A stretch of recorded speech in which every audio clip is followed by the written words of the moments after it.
আপনার এই শব্দটি আমার খুব পছন্দ হয়েছে যে স্বপ্ন এবং রিয়েলিটি বাস্তবতা তার মাঝখানে নেগোসিয়েশন করতে হবে। এবং যে প্রসঙ্গটি নিয়ে আমি হয়তো প্রশ্ন করতাম, আপনি যেহেতু প্রসঙ্গটি এনেছেনই, সেটি হচ্ছে ফান্ডের বিষয়। কারণ আমেরিকার বিভিন্ন বিশ্ববিদ্যালয় আমরা সবসময় বলি, বিশেষ করে আমাদের পরের প্রজন্মকে, যে আমরা অনেক লাকি, কারণ আমি ঢাকা ইউনিভার্সিটিতে পড়াশোনা করে এসেছি, তেমন টাকা পয়সাই লাগেনি। কথার কথা আমি বলছি, হুম, হুম, আমেরিকাতে হায়ার এডুকেশন যারা এখানে বর্ন, এখানে যারা বেড়ে উঠছে, খুবই এক্সপেন্সিভ, যদি না খুব ব্রাইট স্টুডেন্ট স্কলারশিপ হুম, পেয়েছে, হুম, কিন্তু বেশিরভাগ ক্ষেত্রে এবং বেশিরভাগেরই 50% হচ্ছে ঝরে যায়, যে কারণে হায়ার হুম। এডুকেশনে যায় না, মাত্র হাই স্কুল ডিপ্লোমা পর্যন্ত থাকে শুধু। তো আমরা অনেক লাকি, বাংলাদেশ থেকে অনেক ফ্রিতে আমরা মাস্টার্স অনার্স এর ডিগ্রি গুলো অর্জন করে ফেলতে পারি, কিন্তু আমেরিকাতে এই বাস্তবতা খুবই কঠিন। হায়ার স্টাডির জন্য হয় প্রচন্ড মেধাবী হতে হয়, না হলে টাকা থাকতে হয়, অর্থ থাকতে হয়, এবং যেটি খুবই এক্সপেন্সিভ। আমেরিকাতে একটি গ্রাজুয়েশন ডিগ্রি খুবই খুবই এক্সপেন্সিভ। তো বাংলাদেশ থেকে যারা আসেন, ফান্ডের বিষয়টি খুবই গুরুত্বপূর্ণ, বিশেষ করে হায়ার স্টাডিজ। এই যে আপনি বলছিলেন ফান্ড সংগ্রহ করবেন, তো হুম। আমি এক্ষেত্রেই আপনার টিপসটি নিতে চাই। আমি কিভাবে ফান্ড সংগ্রহ করব, কিংবা আমি জানবো যে আমি যে পড়াশোনা করব সেটির ক্ষেত্রে আমি যথেষ্ট পরিমাণ অর্থ কালেক্ট করে ফেলতে পারবো?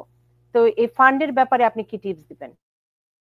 আচ্ছা, ১ম এ আপনার কথার সাথে আমি সহমত পোষণ করি যে এটা খুবই এক্সপেনসিভ এবং আমি যদি বাংলাদেশী টাকায় আমি কাউন্ট করে বলি, একজন মানুষের পিএইচডি করতে গেলে তার টিউশন ফি, হেলথ ইন্সুরেন্স বা তার যে লিভিং কস্ট ইনক্লুডিং ৪ থেকে ৫ কোটি টাকা প্রয়োজন। ৩ কোটি টাকা তো মিনিমাম তার যদি পিএইচডি শেষ করতে হয়। তো এটা তো বাংলাদেশ থেকে ইনকাম করে এটা কি আদৌ সম্ভব? কোনোভাবেই সম্ভব না। এখন পিএইচডি করতে আসলে আপনাকে ফান্ড নিয়েই আসতে হবে এবং এভাবেই আসা উচিত। ফান্ড ম্যানেজ করার ক্ষেত্রে ম্যানেজ করার আগে আমি ফান্ডিং এর অপশন গুলো আমি বলি। বেসিক্যালি ৪ টা অপশন। একটা হচ্ছে আপনার জিটিএ, গ্র্যাজুয়েট টিচিং অ্যাসিস্ট্যান্ট, অর্থাৎ এখানে অনেক প্রফেসর আছেন যারা খুবই বিজি বা তাদের নানান এনগেজমেন্ট আছে, বাট তাদের আন্ডার গ্রেডে ক্লাস নিতে হয়, এমনকি এমএ তে ক্লাস নিতে হয়। তো তাদের প্রয়োজন পড়ে যে একজন টিচিং অ্যাসিস্ট্যান্ট, যিনি আসলে উনি যখন ক্লাস নিতে পারবেন না বা নির্দিষ্ট কোর্সগুলো কন্ডাক্ট করাবেন উনাকে দিয়ে। তো উনি স্টুডেন্টকে দিয়ে তিনি গ্রেডিং করাবেন, ক্লাস নেওয়াবেন, নানান আনুষঙ্গিক কোর্স ম্যাটেরিয়ালস গুলা তৈরি করাবেন।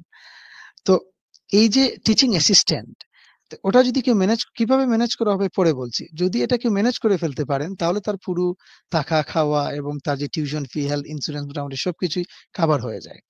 আরেকটা অপশন হচ্ছে জিআরএ, গ্রাজুয়েট রিসার্চ অ্যাসিস্ট্যান্ট। তো স্বভাবতই যে ইউনিভার্সিটিগুলোতে পিএইচডি অফার করা হয়, এখানে আসলে আহ, বলা চলে যে আসলে অধিকাংশ ক্ষেত্রে রিসার্চ বেসড। তো তাদের অসংখ্য রিসার্চ অ্যাসিস্ট্যান্ট লাগে। এক্ষেত্রে যেটা করতে হয় যে একজন রিসার্চ অ্যাসিস্ট্যান্ট প্রফেসরকে লিটারেচার রিভিউতে হেল্প করবেন, ইন্টারভিউ কন্ডাক্টিং এর ক্ষেত্রে হেল্প করবেন, ডাটা কোডিং এর ক্ষেত্রে হেল্প করবেন, তারপর data representation, visualization, writing chapter বা এগুলাকে রিসার্চ করে জার্নালে সাবমিট করা বা আইআরবি অ্যাপ্লিকেশনের ক্ষেত্রে অ্যাপ্লিকেশনের সহযোগিতা, অর্থাৎ রিসার্চ রিলেটেড যত ধরনের টুকটাক কাজকর্ম আছে এগুলা তারা করিয়ে থাকে নাকি বিনিময় মূল্য হিসেবে, যেটা একই অবস্থা যে টিউশন ফি, লিভিং কস্ট এবং হেলথ ইন্স্যুরেন্স সব বেসিক যেগুলো এগুলা তারা দিয়ে দেন। ৩ নাম্বার হচ্ছে ফেলোশিপ। ফেলোশিপ হচ্ছে ওই টাকাটাই, অ্যামাউন্টটাই আপনাকে গিফট করা হবে, এর বিনিময় মূল্য হিসেবে কোনো আপনাকে কাজ করতে হবে না। তো ফেলোশিপটা হচ্ছে সবচেয়ে বেশি প্রেস্টিজিয়াস। হ্যাঁ, এই ৩ টা ফরম্যাটের বাইরে আরেকটা ফরম্যাট হচ্ছে স্কলারশিপ। বাকি ৩ টা কিন্তু ডিরেক্টলি আপনি স্কলারশিপ বলতে পারবেন না। এটা আমি অডিয়েন্সকে বুঝার জন্য ভেঙে ভেঙে বলতেছি। স্কলারশিপটাকে আমি আমার দেশের ভাষায় বলি। ধরেন আপনি একটা প্রতিষ্ঠানে গিয়েছেন ভর্তির জন্য। এই প্রতিষ্ঠান আপনাকে বলল যে আমার অ্যাডমিশন ফি হচ্ছে ৳১০,০০০। ঠিক আছে, আপনি পরিচিত মানুষ বা আপনি ব্রিলিয়ান্ট মানুষ। আপনি ৳৬,০০০ দিয়ে দেন, ৳৬,০০০ আপনাকে আমি ডিসকাউন্ট করলাম। এখানে স্কলারশিপ বলতে কিন্তু ডিসকাউন্ট। এটা দিয়ে আপনি পিএইচডি করতে পারবেন না, এমএও করতে পারবেন না। কারণ একটা স্মল পোরশন তারা ক্যারি করবে। লায়ন পোরশন আপনাকেই বেয়ার করতে হবে। তো এজন্য পিএইচডি করতে হলে বা এমএ করতে হলে আপনাকে অফ কোর্স যেকোনো একটা ফেলোশিপ অথবা অ্যাসিস্ট্যান্টশিপ, অ্যাসিস্ট্যান্টশিপ ২ প্রকার, ওই যে জিটিএ, জিআরএ। এখন কিভাবে ম্যানেজ করা হবে?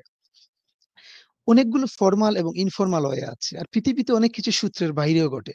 এজন্য আমরা মানে সব দিক থেকে আমরা আগাবো। কিভাবে? যেমন ধরেন আপনি একটা ইউনিভার্সিটিতে চিন্তা করলেন যে আমি ওই প্রোগ্রামে পিএইচডি করব। আপনি ওই প্রোগ্রামের ওয়েবসাইটে যাবেন। ওখানে তাদের ফ্যাকাল্টি যারা, প্রফেসর যারা তাদের বায়োডাটা, সিভি সবকিছু দেয়া আছে। আপনি একটু ঘাঁটবেন। ঘেঁটে আপনার যে রিসার্চ টপিকটা আপনি দাঁড় করাতে চাচ্ছেন, সামহাও দেখতে পাচ্ছেন যে উনার সাথে আপনার রিসার্চ কোনোভাবে যায়। তো আপনি গুছিয়ে উনাকে সংক্ষিপ্তভাবে একটা ইমেইল করতে পারেন যে, আমার এরকম ইন্টারেস্ট ছিল। আমি আপনার বায়োডাটা ঘেঁটে দেখলাম যে ইন্টারেস্ট কিছুটা যায়। তো আপনি যদি সুযোগ দেন তাহলে আমি আমার স্টেটমেন্ট অফ পারপাস অথবা আমার আ রিসার্চ প্রপোজাল, টেন্টেটিভ যে প্রপোজাল আমি শেয়ার করতে পারি। এভাবে শুরু করা যেতে পারে কথা। তো অনেক সময় দেখা যায় যে প্রফেসর অ্যান্সার নাও দিতে পারে। তো মেক্সিমাম ক্ষেত্রে ইউএস এর প্রফেসররা খুবই পোলাইট অ্যান্ড প্রফেশনাল। পছন্দ হয় কিংবা না হয় একটা অ্যান্সার ওরা দিবেই। এভাবে কথার নামলতা মানে কথা ধরে, ধরে আগানো যেতে পারে। হ্যাঁ? একটা অ্যাপ্রোচ। আরেকটা হচ্ছে যে অ্যা আমি বলব ইন্টারন্যাশনাল স্টুডেন্ট যারা তারা মিনিমাম 1 ইয়ার আগে একটা ইউনিভার্সিটিতে অ্যাপ্লিকেশন করার জন্য। কেন? মেক্সিমাম ইউনিভার্সিটি অ্যাডমিশন এক জিনিস, ফান্ড আরেক জিনিস। এটার অর্থ কি? অর্থ হচ্ছে অ্যাডমিশন মানে হচ্ছে যে আপনি যে মিনিমাম রিকোয়ারমেন্টস গুলা যখন আপনি সাবমিট করবেন, এই যে বললাম আপনার আইএলটিএস, আপনার সিজিপিএ, আপনার আ বাকি অন্যান্য এসওপি, সিভি, রিকমেন্ডেশন লেটার ওগুলা সাবমিট করার পরে কমিটি বসে যদি দেখে যে তাদের যে মিনিমাম রিকোয়ারমেন্টস দরকার সেটা সে স্যাটিসফাই করতে পারে, তাকে তারা অ্যাডমিশন দিয়ে দেবে। কিন্তু অ্যাডমিশন দেয়া মানেই ফান্ড দেয়া না। খুব অল্প সংখ্যক ডিপার্টমেন্ট আছে যাদের এডমিশন মানেই ফান্ড অ্যাটাচ করা। বাট মেক্সিমাম ক্ষেত্রে দেখা যাচ্ছে যে এডমিশন এক জিনিস, ফান্ড আরেক জিনিস। তো এডমিশন হয়ে গেলে দেন ওরাই ইন্টারনালি যোগাযোগ করে বলবে যে এই অপশন গুলো আছে, আপনি ম্যাটেরিয়াল সাবমিট করতে পারেন। এই যে বারবার ম্যাটেরিয়াল সাবমিট করা হচ্ছে, ইভ্যালুয়েশন করা হচ্ছে, ফিডব্যাক পাওয়া হচ্ছে, টাইম এখানে একটা মেডিসিনের মতো কাজ করে। তো আপনি একদম 11th আওয়ারে যদি আপনি অ্যাপ্লিকেশন করেন, আপনি যোগ্য হলেও আপনি এই রেস থেকে আপনি পড়ে যেতে পারেন। এক্ষেত্রে আমি বলব যে মিনিমাম ১ বছর বা ১০ মাস আগে যদি অ্যাডমিশন কনফার্ম করা যায়, এরপরে সব চ্যানেলে যোগাযোগ করে রিকোয়ারমেন্টস যা, যা আছে ওই ফাইলপত্রগুলো এখানে পাঠানো যায়, তাহলে একসময় এটা কাজ করতে পারে আরকি। কিন্তু আমাদের দেশের আসলে এগুলা বলছি কেন? বললেও যারা আছেন তারা শুনলে তাদের জন্য উপকার হবে আরকি। কিন্তু আমাদের দেশের অধিকাংশই আমি দেখেছি ওদের স্বপ্ন আছে। কিন্তু ওই স্বপ্নটাকে ইমপ্লিমেন্ট করার জন্য যে ডেডিকেশন ওটা অনেকের মধ্যে নাই। সবাই হ্যান্ড ক্যাশ। যে ভাই আপনি একটু বলেন না যে কোন জায়গায় দিলে এটা হয়ে যাবে। আমেরিকা তো বাংলাদেশে বসে আমেরিকাকে এইরকম জাজ করলে হবে না। এখানে যে টাকাটা দেয়া হচ্ছে তাদের জনগণের টাকা। $1 তারা এটা ভুল জায়গায় তারা দিবে না। সুতরাং তাদের সিলেকশন কখনোই ভুল হবে না। তো আমরা যদি ওইভাবে মেটিকুলাস ডিজাইন নিয়ে যদি আমরা আগাই step by step, at the end আমার মনে হয় যে একটা স্টুডেন্ট শূন্য হাতে ফিরবে না।